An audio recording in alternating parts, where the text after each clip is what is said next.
Hey guys, welcome back to Jeeping with Kinsley. This is Kinsley. So we are going to be going over today the top 10 Jeep mods. First, starting off with the 3-inch minimum lift kit. So these are all 3-inch lift kits on these Jeeps. There are a few Jeeps in here that have bigger, taller lift kits, but 3-inch minimum is suggested if you're going to be doing any kind of anything with your Jeep. Just to make it a little bit taller, a little bit more ground clearance. Pretty nice to have. It is recommended that you don't go too high though, so you don't lose your low center of gravity, or COG as it is commonly referred to. Also guys, it is recommended that no matter what size of lift that you get longer shocks than recommended for your lift. Make sure that you bump start your axles accordingly so that your bumps are at full compression before the full compression of the shock, and some limiting straps so that your axle won't droop too far and overextend the shocks. This will also keep you from losing coils in the front. Okay guys, we know that you're probably lifting your Jeep so you can put really big, meaty, awesome tires on your Jeep, right? We know you are. I know I am too. No worries. But just be wary if you are going to get those. If your Jeep is never going to see dirt, they're probably going to be terrible for your fuel economy, so just be wary of that. But who cares? They look cool, right? But they're also really awesome for mud and dirt and going off-roading, right? So we'll be going over some other stuff here in a second that goes with those giant tires. Up next we have tools and spare parts. One YouTuber suggested that you have a built-in toolbox with a lock, of course, and if you're able to use the Kaizen foam to keep your tools from rolling around, that would be nice to have, but it's not 100% necessary. Just a flashlight, coat hanger, fire extinguisher with a quick release, so that if any emergencies arise, hence why you have a fire extinguisher, you can use it quickly. But also guys, make sure that that fire extinguisher is accessible from any of the seats in your Jeep as well as the exterior of the Jeep, so if someone runs up, they can get to it quickly as well. But you're going to need lots of storage, lots of stuff to take with you on the trail. I'll include in the description down below a suggested list of just everything you're going to need, because there's a ton of stuff. You may not need it per se, but it would be a really good idea to have at least some of it. Alrighty guys, up next we have CB radio. CB radio is an indispensable tool for any Jeep trail ride. Jeeps have some unique requirements compared to other vehicles when it comes to picking up a CB radio and antenna setup. You need heavy duty equipment that can withstand vibrations and open air conditions, and because most Jeep cabs are on the smaller side, those massive cinder block sized radios, well it seems that way at least, just aren't going to cut it. Plus, how are you going to heckle your buddy 2 vehicles up for the poor line he just took if you don't have one? And you're going to need an antenna as well.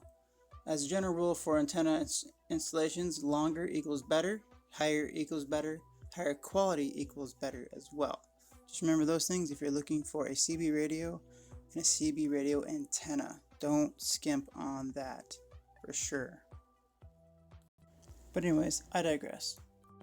So up next guys, we have sway bars and quick disconnects, and of course front and rear lockers. And if you don't know, there's a limited amount of space beneath your off-roading machine. Therefore, when you want to add a bigger, badder suspension system that is able to handle harsher terrain, it stands to reason that something has to go in order to provide you with more space for the upgrade. The sway bar is usually the first thing to go, simply because, while useful, it is not a crucial component for most trucks and Jeeps. In the end, it's all about deciding which parts and upgrades mean the most for your personal driving experience. Front and rear lockers. An open differential transfers power to the tire with least resistance. Like one spinning or up in the air, this power transfer occurs with spider gears inside of the differential carrier. The carrier bolts to the ring gear and is driven by the pinion gear. The differential not only changes the direction of the power it's traveling, but also multiplies the power by the gear ratio of the ring and pinion. By contrast, the lock differential transfers power to both tires on a given axle regardless of the difference in traction between the two sides. This happens in a variety of ways, such as spools to automatic lockers, such as Detroit lockers, to selectable lockers that lock the two sides together with air, electrical current, or via mechanical shift fork. Lockers make a huge difference off-road because they double your traction by spinning both tires. Alright guys, next up we have aftermarket skid plates and rock sliders. And how can we forget about roll cage? If you're going to do any serious wheeling, that is. Anyways, a skid plate is just a sheet of metal that reinforces and protects the vital parts of your vehicle. You can add skid plate onto your vehicle if it didn't come with them. It can be an easy and affordable way to protect your vehicle and avoid major repairs. Jeep rock sliders or Jeep rock rails are another way to protect your Wrangler's body or XJ's body, I'm sure, without sticking armor panels on. Rock sliders are a type of running board designed solely to take side impacts. They tend to feature steel tubing bent upwards away from the body to form a sloped shield for your Jeep's panels. And a roll cage is a specially engineered and constructed frame built in, or sometimes around, in which case it is known as an exo cage, the passenger compartment of a vehicle to protect its occupants from being injured or killed in an accident, particularly in an event of a rollover. If you guys are going to be doing some serious rock crawling and off-roading, I would definitely suggest getting a roll cage, whether it's a exo cage or Indo cage or whatever you want to call it. And also guys, definitely get some armor for the outside of your Jeeps and trucks if you're watching this for a truck. That will help with any scratches or anything else that will happen along the way of you off-roading your Jeep. Alrighty guys, up next we have a good off-road bumper. Now, what makes a good off-road bumper? Well, it needs to have recovery points, tow hooks, lift points, and such as a winch, whether it's hard or soft, and a snatch block, and they have really big ones or they have a smaller one now. Your vehicle's bumper may seem like an afterthought, but the simple structure actually plays an important role protecting your car during collision. The bumper absorbs most of the impact during a low-speed collision to help you protect your vehicle, your passengers from more serious damage. Also guys, when it comes to off-roading stuff, that is also true. It protects your vehicle, it protects you, and if you get stuck or someone else is stuck, you can use your winch off-road bumper to help them get out or to help yourself get out. But also guys, make sure you guys have some D-rings on your bumpers, both front and back. That way if you or if someone else needs help getting out, help can be had without ripping the bumper off or bending your frame or something like that. Plus, come on guys, you know you want an awesome bumper. You could put lights on there, you could put accessories, you could have like 15 different lights. Why not, right? And brush guards are always nice to have, especially when it comes against, four-wheeling. And you have brush. Who would have thunk it, right? Alrighty guys, let's move on to snorkel or other cold/dry air intake. Plus, it's not a bad idea to replace your cat and exhaust with a higher flow version, just in case. Also guys, that'll help with gas and fuel economy as well, just so you know. But if you're going to be doing any sort of off-roading and you think you may possibly come up to a river, which who knows, you may not ever come up to a river, but You just might. And who doesn't want a cool looking snorkel on their Jeep or truck or whatever four-wheel drive you have? Yeah, I mean, come on, look at that thing. That's awesome. And there's even one in here that some guy made his own out of like PVC pipe. It's great. I wish I would have thought of that. But a snorkel's primary use is to allow for cool, dry, clean air to enter into the engine. The snorkel allows you to keep your air intake clear of water and mud during deep stream or river crossings. See what I mean? On dusty trails, the high position of the snorkel helps to prevent road dirt and dust from being sucked into your engine. That's always nice. The cold air intake, as the name suggests, a cold air intake system is designed to feed cool air into the because it has shorter and smoother piping and has strategic filter placement. It can bring cooler air into the car's engine than what the non-cold air intake system can provide. Okay guys, next we have all-wheel force shift mod with torque converter lockup. A lockup kit gives the driver full control of the torque converter. This does two things. First, it gives you 100% full and complete engine braking on a downhill descent, both on and off on command. This is perfect when towing on-road or off-road while in low range. Alrighty guys, next we have additional lighting. Now who doesn't like some extra lighting, okay? But I have a theory. Everything looks better with off-road and auxiliary lights bolted onto the front, from your grandma's beige Toyota Avalon to an old Volvo station wagons, and of course things like your Jeeps or Ford F-150s, Raptors, and all that stuff. Oh, and beyond looks, they're pretty handy to have out on the trail as well, right? Plus, you can always blame that guy who is riding your tail, or if you want to ride someone else's tail and do that, but carefully, you might get a ticket. But anyways, you gotta love extra lights, and it's really nice to be able to see when you're on the trail, whether it's 340 feet in front of you or whether it's 700 feet behind you, or it's right below you and you're trying to figure out how in the world you got where you are. Well, you can just flip on those undercarriage lights and go, oh, that's how. Okay, now I can get out of here. Plus, it adds some nice light for, oh, you know, parties or whatever you're doing out on the trail at night, you know, when you're camping or something like that as well. And boy, oh boy, nowadays they have so many lights, it's ridiculous. You have little tiny square LED lights, you have the big old bar lights across the top. You can put 3 of them up there if you want, whatever you'd like. You can do one on the front, the back, and each side, so you have 360-degree lighting. And then you can even put some underneath. Undercarriage lights are great, and hey, why not add a spotlight or 5, right?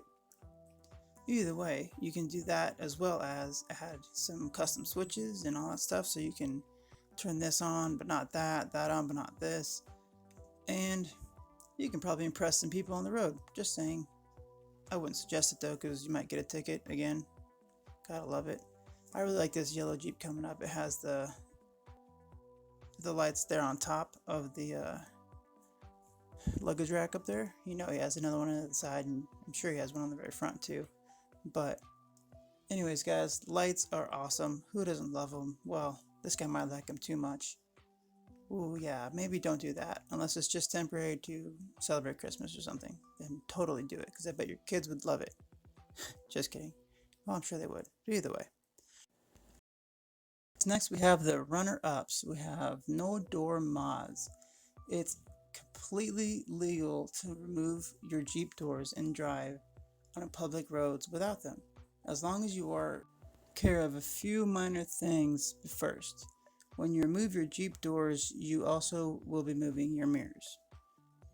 In order to remain in compliance with state laws, you must reattach your mirror. But other than that, really, unless your state has a very specific no doors policy for cars, or Jeeps at least, you should be good. And speaking of that, there are a lot of different ways you can do it. Like there's the quarter door or whatever. There's different doors you can buy and even customize that are just pieces of pipe frame around where the door would be, but then they have like a net material in the middle of it to keep anything large from falling out. Or you can just use straight no doors like this Jeep right here. Gotta love that. Hopefully you don't have kids. And if you do, you won't for long, because they'll fall out. Anyways, so now guys, we have first aid kits. Now, if you don't have a first aid kit in your Jeep and you're going off-roading, why not? Just get one, please. They always are handy to have, whether you get a cut or someone breaks an arm or someone's dying from a snake bite. Who knows? But why not be the one to say, hey, I got something to help that, and pull out your handy dandy first aid kit. It is suggested though that you get a built-in first aid kit, or at least build it in or strap it to something so that it doesn't get thrown around and all that stuff and possibly lost while you are, of course, romping on the trail, going up rocks, falling off of rocks, whatever it may be. That way it can always be found no matter what. And here are some pictures of how to do that. Next, guys, some people might see this more of a necessity, but it's a lot of work to change one of these out if you don't have one. Axles. Okay, so specifically the Dana 44 compared to the Dana 35. Most Jeeps in the 90s came with three types. One of them was the Chrysler 8.25, Dana 35, or Dana 44. Some XJ Cherokees have the Dana 44, but it's a pretty rare occurrence. ZJs, Grand Cherokees with the V8 engine have a Dana 44 rear end with a tow package due to. For TJ Wranglers, it was a factory option. If you got the 4.0 liter engine, obviously the Dana 44 is better than the 35. The ring gear on a Dana 35 measures 7.62 inches compared to the 8.5 inch ring gear on the Dana 44. That's nearly an inch larger, which makes a world of difference, especially when you're running large tires. Interestingly enough, the Dana 35 and the Dana 44 share the exact same axle tubes. The tube measures 2.6 inches thick, which is pretty small. The Chrysler 8.25 has a 3-inch tube diameter. So keep that in mind if you're upgrading your rear axle.